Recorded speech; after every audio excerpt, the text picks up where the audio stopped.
వృషభ రాశి.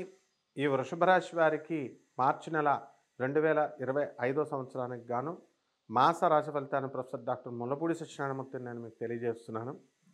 ముందుగా మనకి ఈ యొక్క వృషభ రాశి వారికి మనకి స్త్రీతో వివాదం అనేటటువంటిది ఉంటుంది. ఈ యొక్క మార్చి నెలలో శుక్రుడు రాహుతో కలిసి ఉన్నాడు. కాబట్టి స్త్రీలతో వ్యవహరించేటప్పుడు చాలా జాగ్రత్తగా వ్యవహరించాలి. మొండితనంగా మీ భార్య, అత్తగారు మొండితనంగా వ్యవహరించడం అనేటటువంటిది జరుగుతుంది. మరి వృత్తి, వ్యాపార, ఉద్యోగ విషయాలలో మీకు చక్కటి రాబడి పెరుగుతుంది. అండ్ విదేశాలకు వెళ్ళాలనేటటువంటి వాళ్ళ యొక్క ఆశలన్నీ కూడా నెరవేరుతాయి. ఫారెన్‌లో విద్యార్థులు కూడా బ్రహ్మాండంగా చదువుతారు ఇక్కడ. ఫారెన్ యూనివర్సిటీస్‌లో వచ్చేటటువంటి సీట్లకు వాళ్ళు కోరుకున్నటువంటి విశ్వవిద్యాలయాల్లో కోరుకున్నటువంటి కోర్సుల్లో వీళ్ళకి సీట్లు రావడం అనేటటువంటిది జరుగుతుంది. ఇకపోతే మనకి ఈ వృషభ రాశి వారికి ఈ రాహు ప్రభావం వలన మీకు మెస్మరిజం పవర్ వస్తుంది. అందరినీ కూడా మాయలో పెడతారు. మరి మీరు ఏది చెప్పినా సరే మీకు వ్యాపారస్తులకు ముఖ్యంగా మీరు చెప్పింది వాళ్ళు నమ్ముతారు జనం. అందువలన ఈ శత్రు బాధ అనేటటువంటిది ఉపశమనం చెందుతుంది. మీకు కోరి మీరు కష్టాలు తెచ్చుకోవాలి తప్ప గ్రహస్థితి అనేటటువంటిది సంపూర్ణంగా అనుకూలంగా ఉంది. ఇక వృత్తిలో స్థిరత్వం ఉంది. వృత్తిలో రెణింపు ఉంది. గ్రోత్ కనబడుతుంది. కాబట్టి ఏ విషయంలో కూడా కంగారు పడాల్సినటువంటి అవసరం లేదు. ఒక స్త్రీ విషయమై మీరు పర్మనెంట్‌గా ఆలోచిస్తూ ఉంటారనమాట. అంటే ఆమెను ఒక అనర్హురాలైనటువంటి ఆమెను మీరు ప్రేమించడం, ఆమె మీకు హ్యాండ్ ఇవ్వడం, ఇలాంటి విషయాల వల్ల మీరు బాధపడుతూ ఉంటారు. ఏంటి ఇటువంటి అల్పురాలినా నేను ప్రేమించింది, ఇటువంటి అల్పురాలతోనా నేను ఇంత సమయం గడిపాను అనేటటువంటి బాధ ఈ యొక్క వృషభ రాశి వాళ్ళందరికీ కూడా మ్యాక్సిమం 99% మందికి కలుగుతుంది. ఇక ఈ commercial tax, income tax, revenue, police డిపార్ట్మెంట్లలో ఉద్యోగం చేసేటటువంటి వాళ్ళందరికీ కూడా మరి ప్రమోషన్లు రావడానికి అవకాశాలు ఉన్నాయి.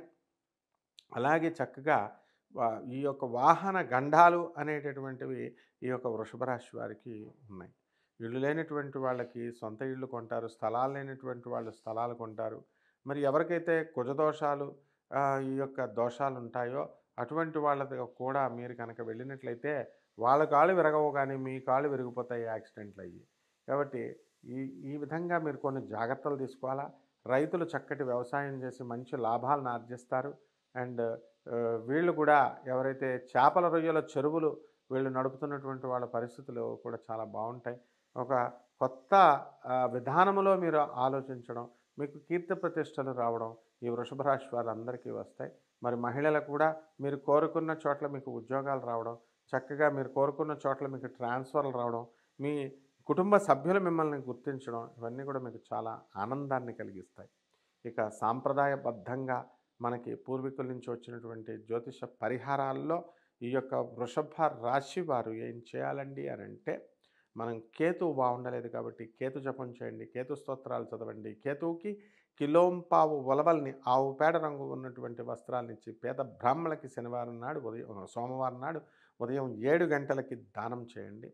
అలాగే తాంత్రిక జ్యోతిషం ప్రకారం, తంత్ర జ్యోతిష ప్రకారము మీరు చక్కగా మర్రి చెట్టు విత్తనాలతో రావి చెట్టు విత్తనాలు కలిపి మరి ఈ రావి చెట్టుకు నీళ్లు పోస్తూ రావి చెట్టు చుట్టూ శనివారం నాడు ఓం శనైశ్చరాయ నమః అంటూ మహామంత్రం జపిస్తూ ఆ చెట్టు చుట్టూ తిరుగుతూ ఈ మర్రె విత్తనాలని, ఈ యొక్క రావి విత్తనాలని బెల్లంతో కలిపి మనకి ఓం నమః శివాయ అంటూ అక్కడ స్వామివారికి శివుడి మీద నైవేద్యం పెట్టి దాన్ని మీరు సేవించాలి. ఈ విధంగా చేసినట్లయితే బ్రహ్మాండంగా మీకు శుభాలు కలుగుతాయి. అలాగే వికలాంగులకి జిలేబీలని దానం చేయాలి. ఈ విధంగా చేస్తే చాలా బాగుంటుంది. శుభమస్తు.